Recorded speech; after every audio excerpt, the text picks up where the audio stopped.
बिस्मिल्लाहिर्रहमानिर्रहीम।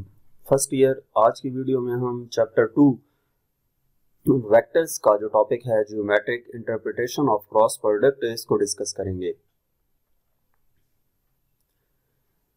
सबसे पहली चीज, वेक्टर प्रोडक्ट या क्रॉस प्रोडक्ट जो है वो क्या होता है कि जब हम दो वेक्टर क्वांटिटीज को मल्टीप्लाई करें और उसके नतीजे के तौर पर जो क्वांटिटी हमारे पास आए वो भी एक वेक्टर क्वांटिटी हो तो इसको वेक्टर प्रोडक्ट का नाम देंगे और इसको क्रॉस प्रोडक्ट भी कहते हैं। क्रॉस प्रोडक्ट इस वजह से कहते हैं कि इस प्रोडक्ट को डिनोट करने के लिए दो वेक्टर्स के दरमियान क्रॉस का साइन यूज किया जाता है।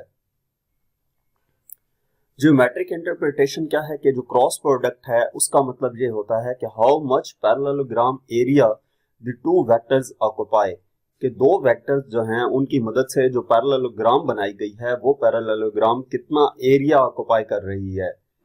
Cross product explains rotation of vectors in space.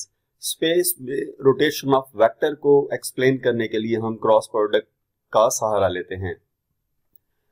अब इसको डायग्राम की मदद से अगर देखें तो ये हमारे पास एक वेक्टर ए हो और ये दूसरा वेक्टर बी हो और इनके दरमियान एंगल थीटा हो, तो ये जो ए है इसके पैरेलल जहां से इसी मैग्नीट्यूड का एक और वेक्टर या लाइन ड्रॉ कर दी और बी के पैरेलल इसी मैग्नीट्यूड की एक और लाइन ड्रॉ कर दी, तो ये हमारे पास क्या बन जाती है, एक पैरेललोग्राम। तो इस पैरेललोग्राम का जो एरिया है वो हमारे पास क्या कहलाता है, क्रॉस प्रोडक्ट का, उसको क्रॉस प्रोडक्ट कहते हैं। अच्छा, इस क्रॉस प्रोडक्ट की डायरेक्शन क्या होती है कि जो दो वेक्टर्स होते हैं हम राइट हैंड रूल की मदद से क्रॉस प्रोडक्ट की डायरेक्शन देख सकते हैं। अगर ए क्रॉस बी की डायरेक्शन देखनी हो तो अपने राइट हैंड की फिंगर्स को ए से बी की तरफ कर्ल करें तो स्ट्रेट थंब जो है वो in the direction of A cross B होगा, यानी कि ए से बी की तरफ फिंगर्स को कर्ल किया तो थंब हमें डायरेक्शन देगा ए क्रॉस बी की, और जब हम बी से ए की तरफ फिंगर्स को कर्ल करेंगे तो वही थंब डाउनवर्ड होगा, यानी कि उस टाइम ए क्रॉस बी की डायरेक्शन डाउनवर्ड आएगी। इसकी एग्जांपल देखते हैं। टॉर्क हमारे पास क्रॉस प्रोडक्ट की एग्जांपल है।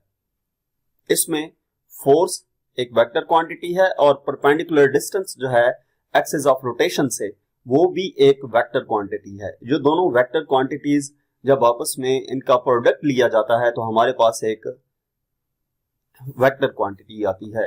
टॉर्क इक्वल होता है एफ क्रॉस एल के, यानी कि एफ एल साइन थीटा, जहां पे क्रॉस यूज किया जाता है, क्रॉस के लिए साइन थीटा यूज होता है।